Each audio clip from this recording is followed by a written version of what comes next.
The courtroom hummed with low chatter and a sense of barely contained curiosity. This wasn't just another day at the courthouse. It was the trial everyone in town had been waiting for.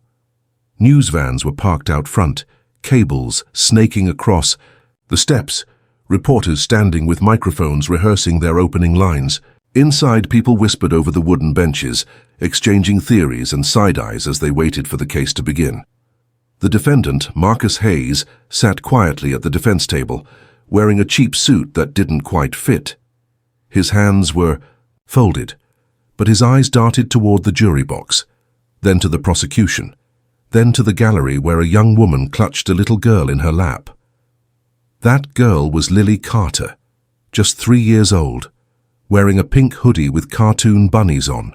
Her legs swung beneath the bench. She held a stuffed rabbit in one arm and picked at the ear of it absently while her mother, Emily Carter, kept a protective arm around her.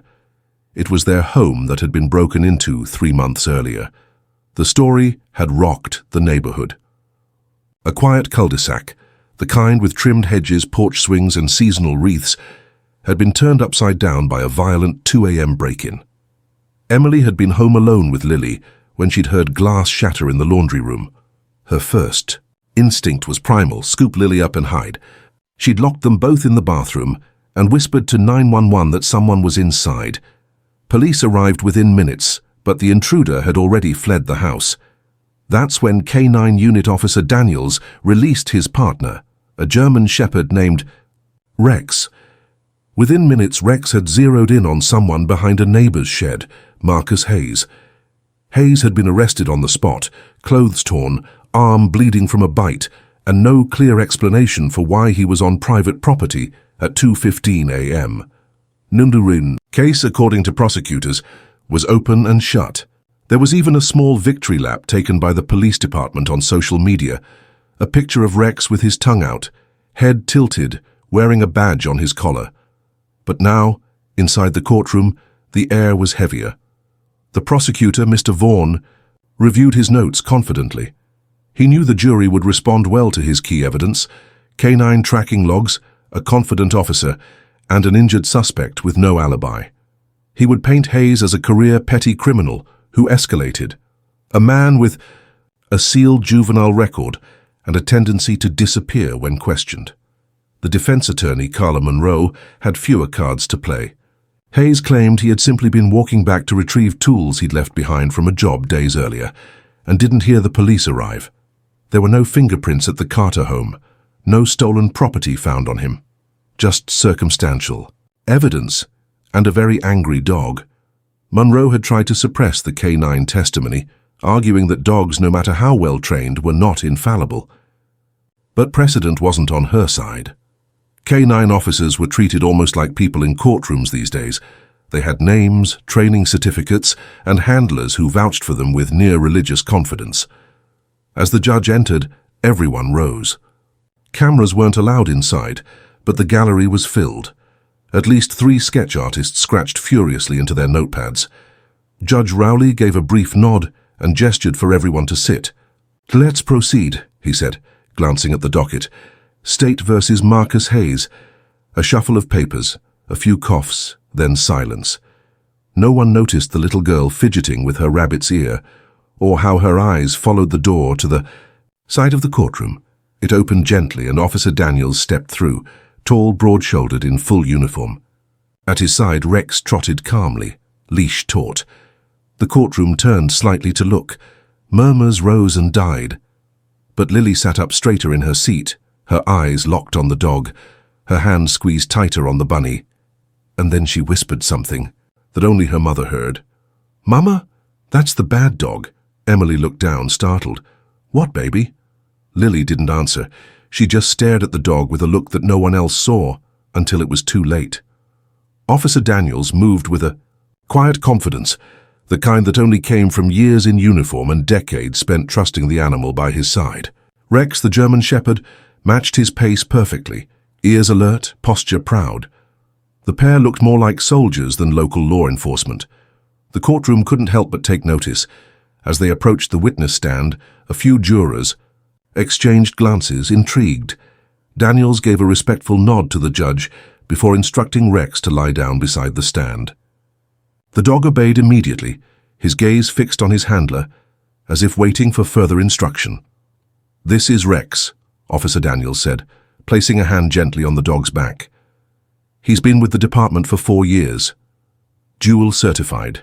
In tracking and apprehension, over 30 arrests to date, clean record." The prosecutor, Mr. Vaughan, smiled subtly. He knew the dog alone was half the battle. Jurors tended to trust animals, especially ones in uniform. There was a certain nobility in a K9 that no lawyer could replicate. Daniels recounted the events of the night in measured detail. He described arriving at the Carter residence, noting the shattered laundry room window and scuff marks leading through the backyard. The officers had set a perimeter, while Rex had been brought to the point of entry to pick up the scent. "We followed a trail that led to the backyard fence," Daniels explained. "Rex alerted at the corner, so we climbed over. That's when he pulled toward a storage shed in the neighbor's yard." "And what happened next?" asked Vaughan. Rex barked, circled the shed. I gave commands. A man ran from behind it. Rex pursued and took hold of his arm. We restrained the suspect, Marcus Hayes. "Was Mr. Hayes armed?" "No," Daniels admitted. "But he resisted. Rex released on command once we had control." Few jurors nodded. The image was compelling. A loyal dog stopping a criminal in the act. But not everyone in the courtroom was convinced. From the gallery, Carla Monroe, the defense attorney, observed carefully. She had seen this kind of testimony before, polished, practiced, but she also knew how much room for error existed in K9 tracking. The scent could have been from hours earlier. The alert could have been instinct, not evidence. When it was her turn to cross-examine, Monroe stood slowly, smoothing her skirt as she approached. "Officer Daniels," she began, "how long have you and Rex been partners?" 3 years. "And would you say Rex has ever made a mistake?" Daniels tensed just slightly. "He's a highly trained K9, ma'am, but no animal or person is perfect." "Has he ever misidentified someone before?" "No, ma'am." "You're absolutely sure?" "Yes." She paused, turning toward the jury. "So if Rex were to bite someone who wasn't guilty, you'd consider that's an exception?" "Objection. Overruled." Daniels shifted. "We follow protocol. Rex doesn't bite unless the situation calls for it." Monroe nodded, but her tone sharpened. "Was there video of Rex identifying Mr. Hayes behind the shed?" "There's partial body cam footage. It shows Rex's alert and the pursuit." "Partial. Yes, the angle's not ideal, but the audio confirms Rex barking and engaging." She let the silence hang just long enough. "Were there any eyewitnesses, humans, who saw Mr. Hayes break into the Carter residence?" "No," Daniels said. "Only the victim's 911 call and Rex's tracking." Monroe returned to her seat. She hadn't landed a blow yet, but the seed was planted. The case leaned heavily on one dog's instincts. Meanwhile, in the gallery, little Lily sat stiffly beside her mother. Her stuffed bunny had slipped to the floor, forgotten. Her eyes had never left Rex. At one point, the dog's ears perked, perhaps sensing her gaze, and he looked her way. Lily shrank back, pressing her face into her mother's sweater. Emily wrapped her arms around her daughter protectively. "It's okay, baby," she whispered. But her own voice was starting to tremble, because she remembered something now, something from the night of the break-in. The dog hadn't barked outside their home. Not at first. The barking had come later. After, someone had already shouted, "Are you okay?" from the alley. The same voice she had dismissed as a hallucination, a blur in the panic. Now, watching her daughter's frightened eyes and that dog lying so obediently near the judge's bench, she started to wonder, had they gotten it wrong? By the time the court adjourned for lunch, the air had grown heavier. The judge had called a brief recess, giving the jury and counsel time to regroup before witness cross-examinations resumed. The gallery slowly emptied, some heading to the vending machines, others lingering outside to whisper and speculate. Emily Carter stood up carefully, her hand guiding Lily's small frame as they made their way toward the corridor. The little girl was quiet, still clutching the bunny by its now drooping ears. But as they passed the empty witness stand and the bench where Rex had sat just minutes ago, Lily stopped. She looked around, wide-eyed, as if seeing the courtroom for the first time. "Mama," she whispered, tugging at Emily's hand. Emily leaned down. "What, baby?" Lily pointed toward the spot where Rex had been lying. "That's the bad dog." Emily froze. Her heart skipped. "What did you say, Lily?" "That dog, how he bit the nice man." Emily crouched beside her, looking into her daughter's serious little face. "What man, sweetie?" "The one who said, 'Are you okay?' He wasn't scary. He helped, but the dog bit him and made him fall down." Emily blinked, unsure whether to believe what she was hearing. Her instinct was to protect Lily from the stress of it all. She hadn't even wanted her daughter in the courtroom today, but the psychologist had said it might help her process the trauma. Now her 3-year-old was saying something that, if true, completely contradicted the police narrative. Still kneeling, Emily glanced around. A few court staffers and attorneys were nearby, murmuring over coffee. One aide had been standing closer than expected. She stepped forward hesitantly. Did she just say what I think she said?" the aide asked. Emily nodded slowly. "She said the dog bit the wrong person." The aide's face paled. "I need to tell the judge." By the time court reconvened, a storm was brewing behind closed doors. A conference was called in chambers with both attorneys, the judge, and the court-appointed child psychologist. Emily was asked to recount her daughter's words as accurately as she could. The psychologist, after observing Lily briefly, concluded the child was mentally present, clear in memory, and not under distress. Judge Rowley sighed. "We can't ignore this. It's unusual, but this child may be a material witness, if we proceed carefully." "But she's 3, the prosecutor protested. "That's barely above the threshold for competent testimony." "She was present during the crime," Monroe countered, "and her account contradicts key elements of the state's narrative." Reluctantly, Judge Rowley agreed to allow Lily to be brought into the courtroom for a brief, carefully guided questioning. The psychologist would sit with her, and all questions would be phrased gently as if in conversation. No one knew what to expect. Lily sat at the witness stand, her feet swinging, the oversized bunny resting in her lap. The courtroom was silent, tense. The child psychologist sat beside her, offering reassurance with a hand on Lily's back. "Hi, Lily," the psychologist said gently. "Do you remember being at home the night the window broke?" Lily nodded. "Were you scared?" "Yes." "Did you hear anything or see anyone?" Lily's fingers tightened on the bunny. "I heard a man. He said, 'Are you okay?' And what did you do?" "Mama held me. We went in the bathroom. Did you see anyone outside?" "Yes. A man was running. He looked scared. Then the dog came." "What did the dog do?" Lily pointed toward where Rex had been earlier. "He bit the nice man, the man who talked to Mama." Gasps rippled through the courtroom. One juror leaned forward, eyes wide. Even the judge's brow furrowed. Vaughan, the prosecutor, stood abruptly. "Your Honor, this is speculative. She's 3 years old." "She's not speculating," Monroe said sharply. "She's remembering." And for the first time, a shadow fell over the state's case. What if the man the dog had attacked wasn't the intruder? The courtroom remained frozen in a rare silence long after Lily had been gently led away. No one moved, no one spoke. Even Officer Daniels, normally composed, stared ahead as though trying to rewind the scene in his head. Judge Rowley finally broke the stillness. "We will reconvene tomorrow morning," he said, his voice firm but uneasy. "All parties are instructed not to discuss the testimony outside this courtroom. Court is adjourned." With a bang of the gavel, people scattered like startled birds. Reporters huddled near the doors, desperate to relay what they had just witnessed. No one had expected a toddler's words to become the fulcrum of a serious criminal case. Emily Carter sat on a bench just outside the courtroom, Lily now fast asleep with her head in her mother's lap. The stuffed bunny rested beside them, stained, at the ears and clutched between Lily's fingers even in sleep. Emily's hands trembled slightly.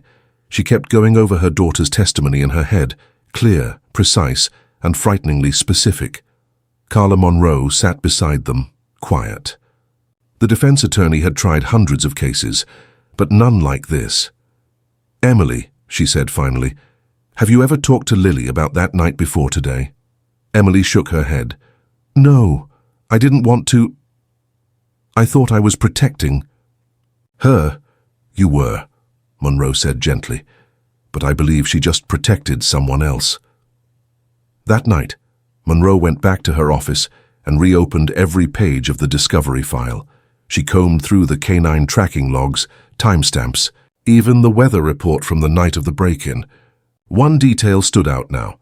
Marcus Hayes had been discovered behind the shed approximately 8 minutes after the 911 call had been placed. That gave enough time for 2 people to have been near the scene, one fleeing, one possibly trying to help.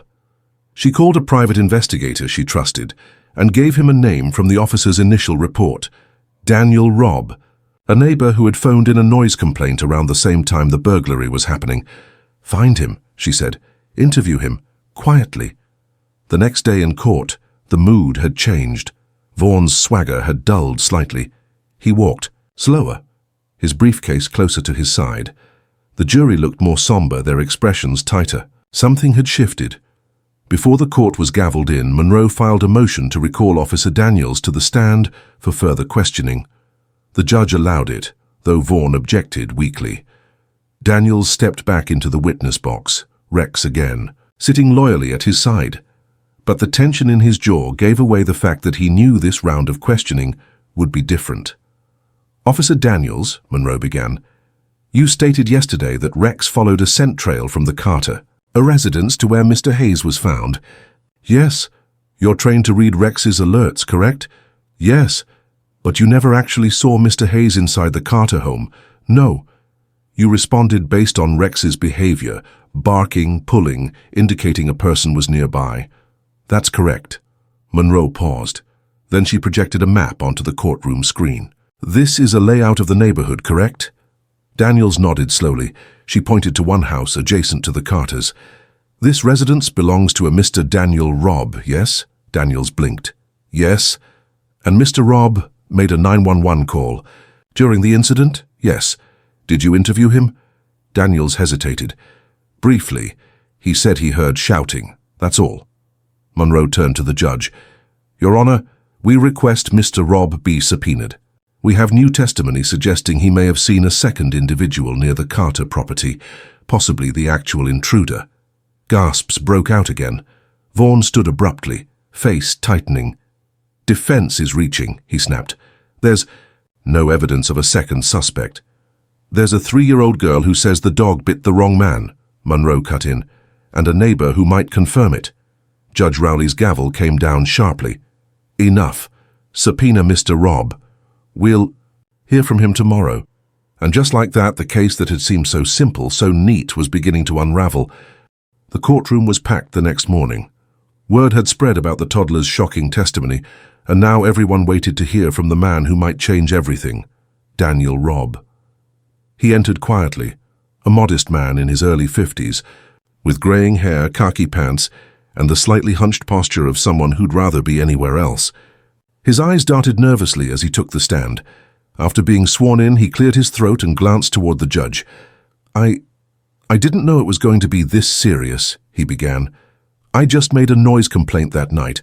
Thought it was nothing." Carla Monroe approached slowly. "Mr. Robb, thank you for being here. I understand this is uncomfortable, but I want to take you back to the night of the break-in at the Carter residence." He nodded. "I remember it well. It woke me up." "Could you tell us what you saw?" "Well," Robb began, shifting in his seat. "Around 10:30 or so I heard a crash, like glass. I live right next to the Carters, so I looked out the back window." "What did you see?" "I saw a man running through their yard. He was in dark clothes, moving fast. Jumped the fence toward the alley." Monroe leaned in slightly. "Was that man Marcus Hayes?" Robb frowned. "No, ma'am. I saw Marcus later." A ripple ran through the courtroom. "Please explain," Monroe said. Robb took a breath. "So after that guy ran off, maybe 2 or 3 minutes passed. I was still looking out my window trying to decide if I should call the cops. Then I saw another man walking between the yards, slower, looked like he was checking around, maybe trying to help. Describe him. He was thinner, didn't have a hoodie on like the first guy, looked confused. I thought maybe he was a neighbor. Then I saw the K9 unit come in from the opposite side. They yelled, the guy turned, and then the dog bit him." "You're sure that wasn't the same man who broke in?" Robb shook his head firmly.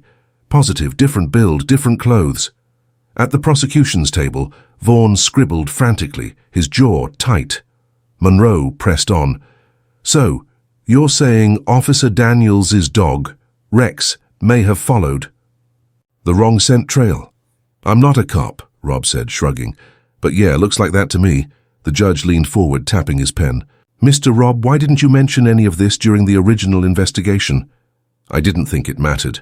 I figured the guy they caught was the one who did it. I only called in a noise complaint. Silence followed his words. Deep, heavy silence. After the testimony, the courtroom recessed. The jurors were visibly shaken. One woman whispered to another, "This poor guy could be innocent." Outside, Officer Daniels stood near his squad car, arms crossed. Rex sat loyally beside him, tail still, ears low. Monroe approached slowly. "I know you believe in your partner," she said gently, "but you have to admit, something's wrong here." Daniels didn't answer immediately. He watched Rex for a long moment before replying. "He's never failed me before." "But what if this wasn't failure?" Monroe asked. "What if it was just human error, a bad angle, the wrong trail, a moment of confusion?" Daniels looked away. That moment might have ruined a man's life. Later that evening, Monroe reviewed new footage that had just been unearthed from a neighbor's security camera, one the police had initially dismissed due to its poor angle and resolution. But now, under scrutiny, it showed two blurry figures crossing behind the Carter house, one running, one walking slowly. It matched Mr. Rob's story. The walking man matched Marcus Hayes.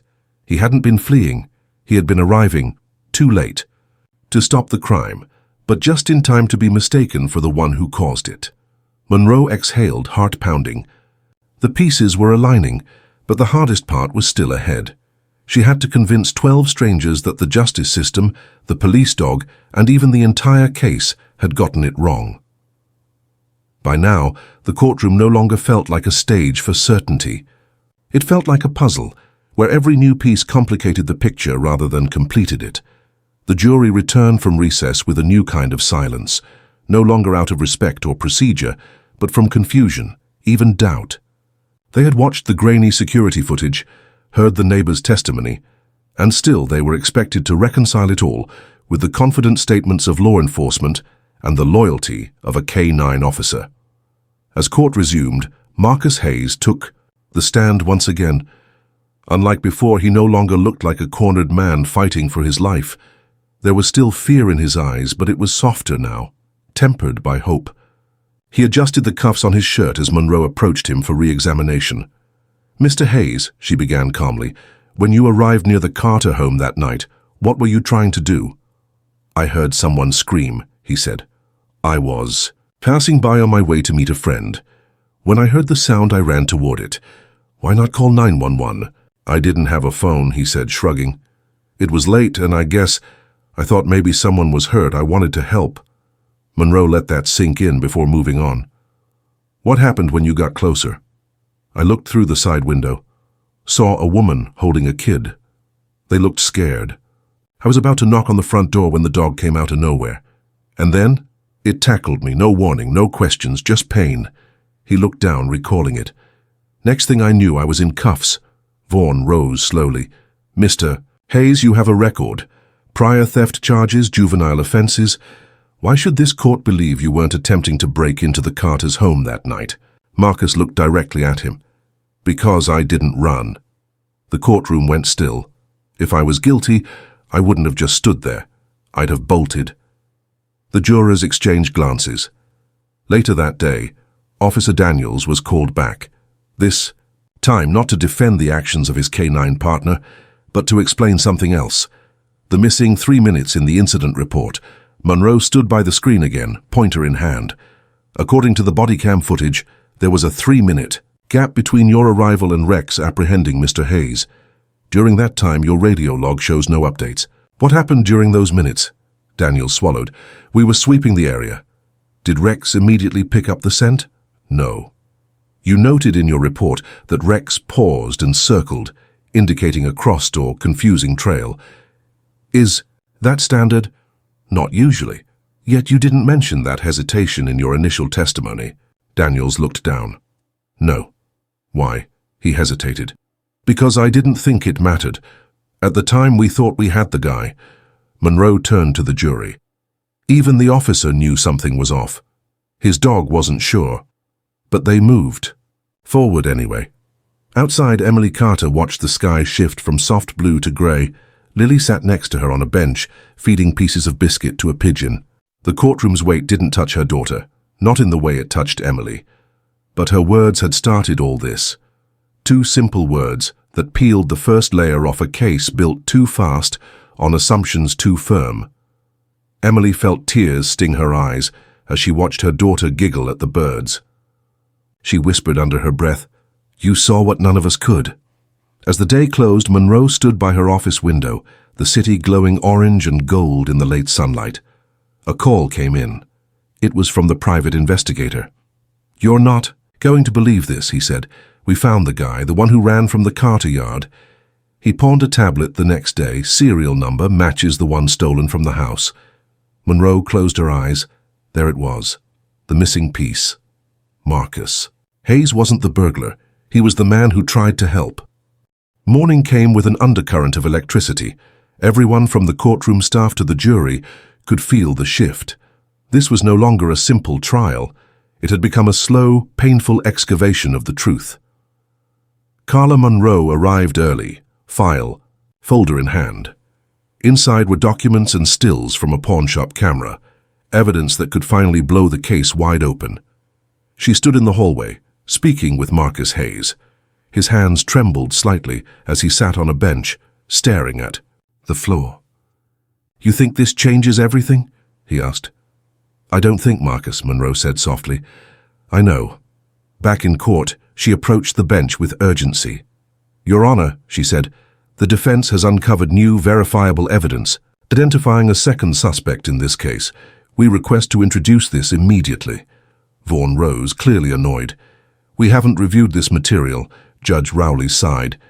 "You'll both have a recess to examine it. After that, we proceed."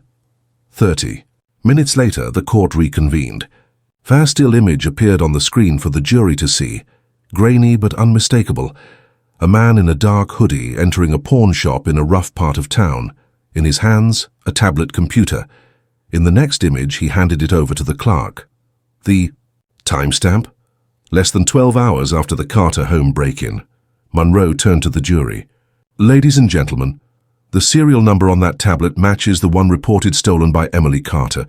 The pawn slip includes a name, Tyrone Nash, known to law enforcement. 2 prior burglaries, both involving residential break-ins." Gasps rippled through the gallery.